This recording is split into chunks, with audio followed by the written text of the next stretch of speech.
Welcome to In the Kitchen with John and Patty, with your hosts, John Gifaldi and Patty Hayden. Well, it's time to make chicken Parmesan. Wow. And I've got a couple pounds of boneless, skinless chicken.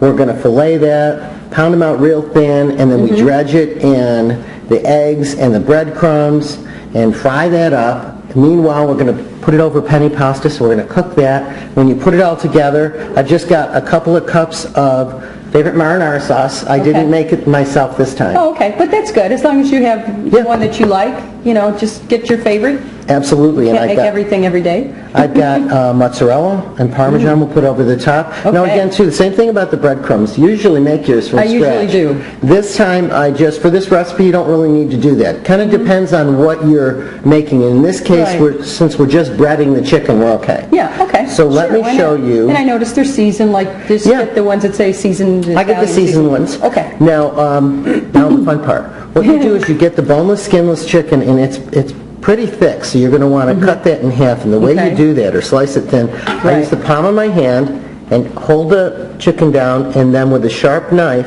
you're just slicing through. Yeah. Of course, be very careful. Yeah. And what this does... You slicing it all the way through? All the way through. Oh, okay, because you're not going to stuff it with anything, obviously. No, these are cutlets. Okay. So then you get these thin pieces, but you even want to use the mallet and pound them out thinner. Now, if you don't have a mallet, you could do it, Patty has been known to do, is to cover it with plastic wrap. Take just a little sheet of plastic wrap, and then use a heavy skillet. Like frying pan. Yeah, sometimes I cover it just to... And I noticed you're just using the flat side of the mallet. Exactly. Okay. Well, I think you would shred it, wouldn't it, if you use the other? So you're just making it thin, and they're going to cook real quick. And I like it because they're going to cook quick. They're not going to sit in that oil. So I'm going to finish, doing all these, and I'll meet you at the stove, and we'll get started.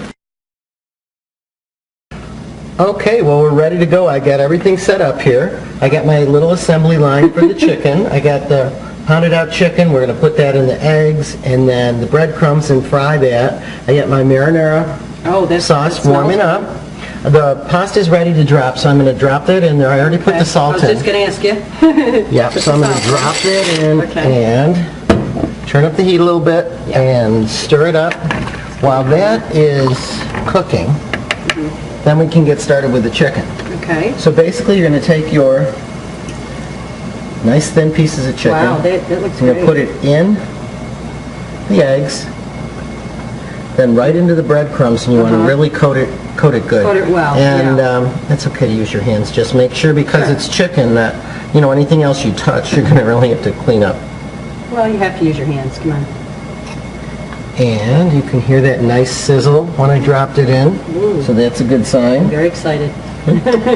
And we just keep going. We're going to fill that pan up. See how it's browning up? It's just looking great. And I like it, the breading is sticking right to it. It's not sticking to it, and it's thin. It's light. Yeah. But you want that, because that really coats it nice. Wow. It's going to be great. We're not there yet, but when we're just almost ready to pull it, I'm going to take the lemon. I'm going to do it now, and you're just going to squeeze it right over the top. That adds that little extra flavor, and you're right, you got to step back. I just did say, that's what I did. Fabulous. Doesn't it look great? Yeah, if I could eat it just like that. And then you take it out. Oh no, you want to wait, because it's really worth it. I always take it out and put it on a paper towel, again, to absorb some more of that grease. Yeah. It's going to go for just a little bit longer here. See how they plumped up, even though we, pounded them out pretty thin. They're plumped up. Let me see what's going on with the pasta here. I'm going to stir that in the background. See that going. Okay, Patty, everything's ready. We're going to plate up a dish here. Wow. So I usually start with just a little bit of sauce in the bottom of the plate. Okay. This is an individual portion, This will be just an individual one. Okay. Kind of a big individual one, but that's okay. Well, that's for us. That's right. Regular size for us. The penny's done perfect. Oh, wow. And again, you do it al dente, or really it's whatever your taste is. Right. But you could put a good portion on there. It's like a nice, And then the next thing I do is, this is the part that's so much fun. Put a A little more sauce. Okay, I was just going to ask. At this point then, you're ready to take a couple good pieces of chicken and assemble it on top. Wow. And I'm going to ask you to help me garnish this with some Parmesan and mozzarella cheese, if you don't mind getting Okay, that. let me grab that. And I got some then, right here. Do you want if me you to have- just yeah, put it go over ahead, the top? put it on top. Okay, this is fresh mozzarella. yep. Oh, wow. Since we squeezed the lemons, I Look like at to put a that. little lemon rind there because it looks Nice cool. fresh mozzarella, Parmesan. And the finishing touch, I'll let you put a little gosh. basil leaf on there for color. Okay, well, you know, I like to do that anyway because then people kind of know what's in there, and we did in the breadcrumbs have a nice mixture of everything. So I'm going to zoom in and show that. There's your finished plate. You want to lift that up for me so I can get a nice close-up? Right about there. Fabulous. Fantastic. Another great meal to enjoy. Manja.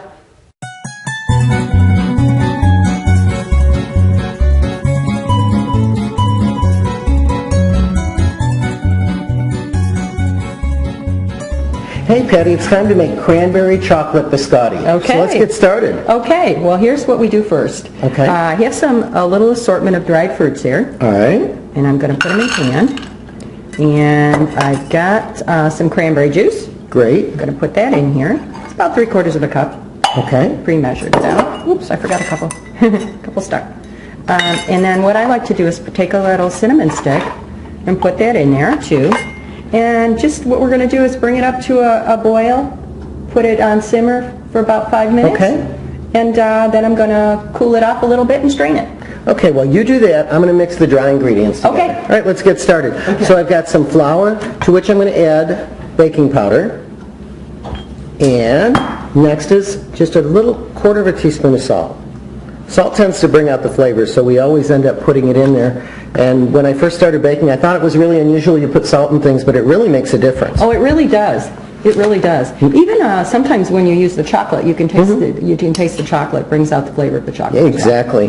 Next I'm adding, it's a stick of butter that's cut up, and this is called cutting in the butter. And you actually get your hands in there, and you just start mixing that butter right in with the flour. Right. Now, while I'm doing this, Patty, why don't you start the wet ingredients? Because I see Okay. there's eggs and sugar. Yes, I've got, what I've got here is I've got 4 eggs and sugar and a little bit of vanilla.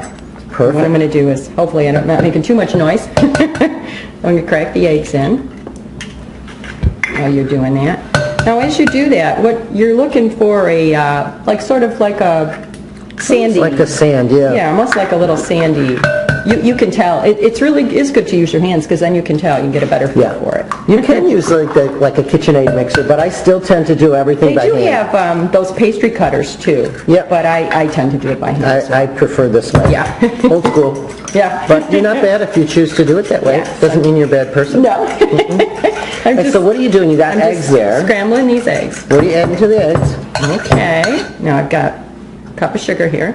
And Okay. add that in. This is almost done. This is looking good. Okay. And I got a teaspoon of vanilla.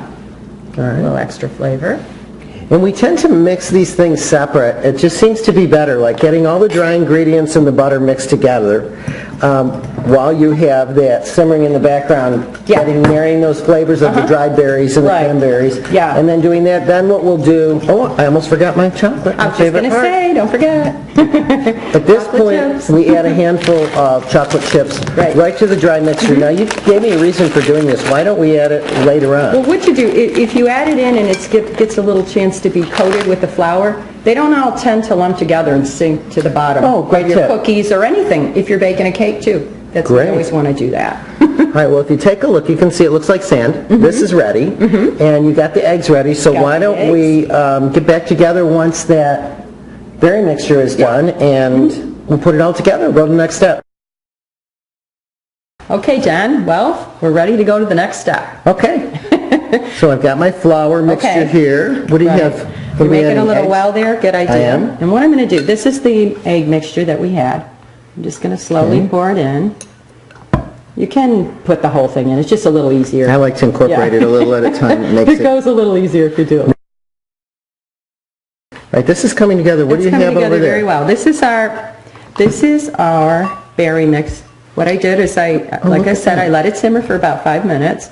I strained it, took out the cinnamon stick, and it's cool. I can see it's really plumped up. You're doing pretty well there. I think I can probably put that in now. Well, now, again, I'm going to make a well and just kind of mix it in there. It's easier, and then because you're using a spatula and it goes over it. Yeah, and pretty soon I'll be putting my hands in here once it comes together a little bit more. Well, don't be afraid to because it's cool. And okay, wow, it's coming this is together looking really well. nice. Yeah, so I just take it out Turn and you it can right see. out. Get all of the mixture there. We don't want to leave anything behind. I'm going to give you that bowl. We don't leave a cookie behind. No cookies left behind in this group. That's right. So it's starting to come together, and I just put it right over the flour and start mixing it in. And my grandma used to always say, well, that looks like a nice mix. We were always trying to figure out what That's a nice dough. But it actually, you can tell, it does look like a nice dough. Gets a nice feel to it. Yep, so basically what we're going to do is we're going to roll these out in a couple of logs. You can see it coming together. And then if you grab that... That's what I'm doing. Cookie tray, and I'm going to just lay it right on there. It's just a log. Want to make it fix it up a little bit for me. Nice, yep. And I'll do the next one then. What we do you brush these with an egg white? I do. All right, so we'll get that while this is getting all together. And then we'll show you what it looks like before we put it in the oven.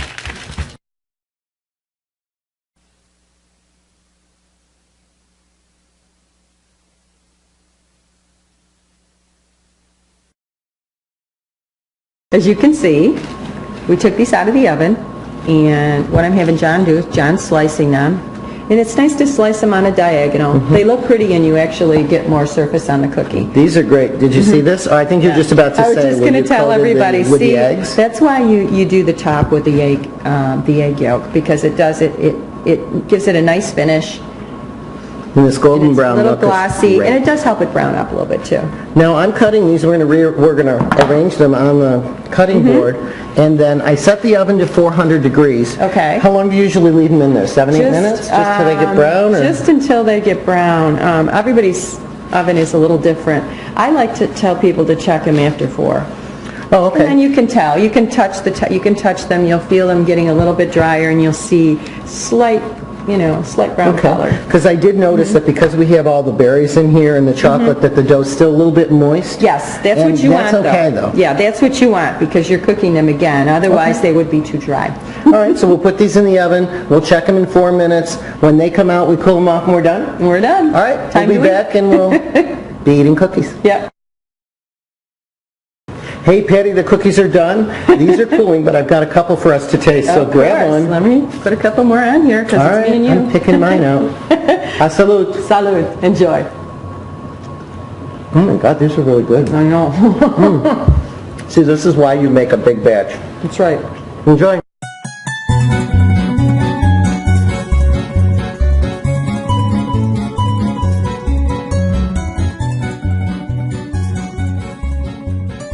Hey, hi John. Guess what? It's time for another Italian cocktail. I love it. Now, what's this one?